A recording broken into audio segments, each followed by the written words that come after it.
महर्षि दुर्वासा, जिनका क्रोध इतना भयंकर था कि उनके एक श्राप से स्वर्ग छिन गया और देवताओं को समुद्र मंथन करना पड़ा। लेकिन क्या आपने कभी सोचा है कि जिस ऊर्ष्य के नाम से तीनों लोक कांपते थे, उन्हें अपनी ही पत्नी को भस्म करने का श्राप क्यों देना पड़ा? आखिर न्याय के देवता शनिदेव ने महर्षि की पत्नी पर अपनी वक्र दृष्टि क्यों डाली? और ऐसा क्या हुआ कि साक्षात भगवान विष्णु को बीच बचाव करने के लिए धरती पर आना पड़ा, जिसके बाद राख की एक ढेर से दुनिया का सबसे पवित्र आशीर्वाद बन गई। यह अद्भुत कथा आरंभ होती है महान औरव ऋषि की पुत्री कंदली से। कंदली अत्यंत रूपवान और मन की बहुत साफ थी, लेकिन उसका स्वभाव बहुत उग्र और वाणी बेहद कड़वी थी। जब महर्षि दुर्वासा ने औरव ऋषि के सामने कंदली से विवाह का प्रस्ताव रखा तो पिता ने हाथ जोड़कर कहा, महर्षि, मेरी पुत्री अपनी कटु वाणी पर नियंत्रण नहीं रख पाती और आपका क्रोध तो जग जाहिर है।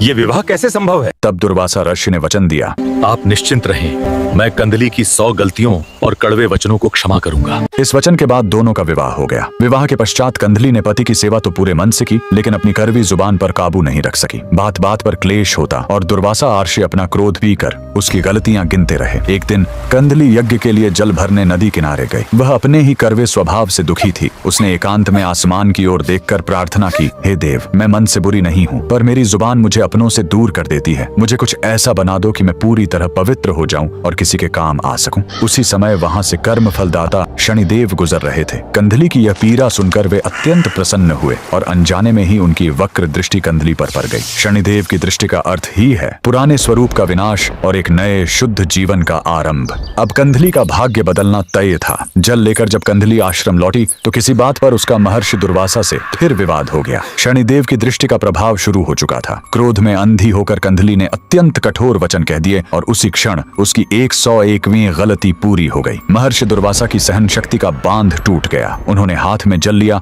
और गर्जना करते हुए श्राप दिया, तूने अपनी सीमा पार कर दी है कंदली, इसी क्षण भस्म हो जा। और देखते ही देखते कंदली वहीं जलकर राख की ढेरी में बदल गई। जब कंदली के पिता और वर्ष वहां पहुंचे तो वे फूट फूट कर रोने लगे। एक पिता का दुख भयंकर क्रोध में बदल गया। उन्होंने अपने कमंडल में जल उठाया और महर्षि दुर्वासा को ही भस्म करने का श्राप देने लगे। दो महान ऋषियों के इस भयंकर टकराव से ब्रह्मांड में प्रलय आ जाती। तभी बीच बचाव के लिए साक्षात भगवान नारायण को धरती पर प्रकट होना पड़ा। श्री हरि विष्णु ने और आर्ष का हाथ पकड़ा और उन्हें शांत किया। फिर उन्होंने कंदली की उस राख की ओर देखा जिसमें पवित्र होने की सच्ची तरफ थी। भगवान नारायण ने उस भस्म को वरदान देते हुए कहा, कंदली, तेरे वचन कड़वे जरूर थे, लेकिन तेरी आत्मा पवित्र थी। आज से तू इस राख से कदली वृक्ष यानी केले का पेड़ बनकर नया जीवन प्राप्त करेगी। और फिर श्री हरि ने वो अमर घोषणा की, आज से मेरी कोई भी पूजा, कोई भी कथा या कोई भी शुभ कार्य तुम्हारे केले के पत्तों और मंडप के बिना कभी पूर्ण नहीं माना